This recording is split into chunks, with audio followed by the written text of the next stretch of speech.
ওয়া মান ইউতিল্লাহা ওয়ার রাসূল, সহজ শর্ত আল্লাহ এবং আপনি রাসূলের আনুগত্য করতে হবে।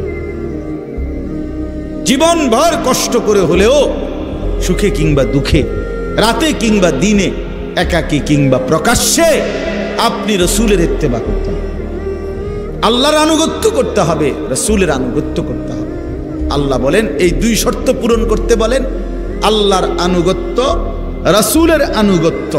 তাহলে কি হবে?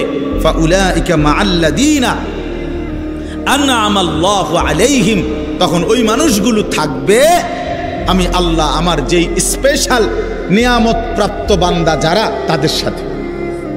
আমার নিয়ামত প্রাপ্ত বান্দারা এক নাম্বার সমস্ত নবী রাসূলগণ, মিনান নাবিয়িন ওয়াস সিদ্দিকিন, সমস্ত সিদ্দিকগণ, নবীদের পরে যাদের স্তর, ওয়াস শুহাদা, আমার রাস্তায় যারা জীবন বাজি রেখে শহীদ হয়েছে তাদের সাথে তারা, ওয়াস সালিহিন, এবং আমার সমস্ত নেক বান্দারা যারা আমার হুকুম সদা প্রতিনিয়ত পালন করেছে। আল্লাহ বলেন আর এটাও বলে দেন, শোনো বান্দা, হে ঈমানদার, হাসরের ময়দানে যদি নবী রাসূল সাল্লাল্লাহু আলাইহি সাল্লাম, সিদ্দিক, শহীদ এবং নেককারদের সঙ্গী হতে পারো, তখনই বুঝবা ওয়া হাসুনা উলাইকা রফিকা, তারা কতই না উত্তম বন্ধু তোমার।